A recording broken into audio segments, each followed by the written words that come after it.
வணக்கங்க. இயற்கை பயணத்தில் கலாம் விதைகளின் விருட்சம். ஒரு சின்ன எறும்பு அதனுடைய எடையிலிருந்து 20 மடங்கு அதிக எடையுள்ள உணவுப் பொருட்களை சுமந்து செல்லும். எறும்புக்கு பேராசையா? இல்லைங்க, அது பொறுப்புணர்வு, அதனுடைய கடமை. எறும்பு ஒவ்வொரு பேரிடருக்கு முன்பு உணவு தானியங்களை சுறுசுறுப்பாக ஓய்வில்லாமல் இழுத்து சென்று சேகரிக்கும். எறும்புடைய கூடுகளில் பார்த்தீங்கன்னா உணவு கிடங்குன்னு தனி அறை இருக்கும். எந்த எறும்பு அதிக உணவை கொண்டு வந்தாலும் கம்மியான உணவை கொண்டு வந்தாலும் அனைத்து உணவுகளும் ஒரே இடத்தில் சேமிக்கப்படும். அது பேரிடர் காலங்களில் அந்த உணவுகளை எறும்புகள் அனைத்தும் பகிர்ந்து உண்ணும். இது பொறுப்புணர்வு. இயற்கை சூழலோடு வாழுகின்ற உயிரினங்கள்ல குடும்ப கட்டமைப்போட இருக்கின்ற ஒரு உயிரினம் எறும்பு. அது எத்தனை பொறுப்பா இருக்கு! தன்னுடைய உடல் உழைப்பால் பெறுகின்ற உணவை அனைத்து உயிர்களுக்கும் பகிர்ந்து அளிக்க வேண்டும் என்கின்ற ஒரு அற்புதமான மனிதநேய உணர்வு எறும்பிடம் பார்க்க முடியும்.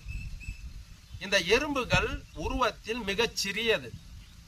ஆனால் இன்று மனித இனம் மிகப்பெரிய அறிவு சார்ந்த தொழில்நுட்ப வல்லமை பெற்ற மனித இனம் இன்று தனக்காக, தன்னை சுற்றி இருக்கின்ற உறவுகளுக்காக, தன் குடும்பத்துக்காக மட்டுமே அனைவரும் பகிர்ந்து அனுபவிக்க வேண்டிய, அருந்த வேண்டிய அனைத்து உணவு, பொன், பொருள் அனைத்தையும் தனக்காக, தன் குடும்பத்துக்காக, தன் உறவுக்காக, தன் பின்வரும் சந்ததிக்காக என்று பகிரப்படுகின்ற அனைத்தையும் தனக்கு தனக்கு என்று சேமிப்பதால் இன்றைய நிலை மனித இனம், மனிதநேயம் அற்று வாழுகின்ற ஒரு நிலைக்கு தள்ளப்பட்டுள்ளோம்.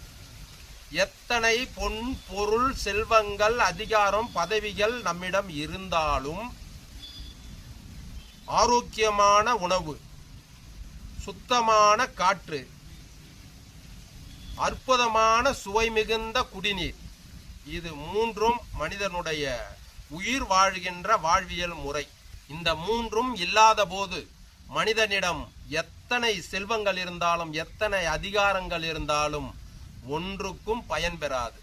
வாழும் போதே மனித இனம் இயற்கையோடு ஒன்றி பல்லுயிர்களை பாதுகாத்து இயற்கை வாழ்வியலை தேர்ந்தெடுத்த தன் பின்வரும் சந்ததிக்கு கொடுத்து செல்வதே மனித இனத்தின் மகத்தான பொறுப்புள்ள கடமை.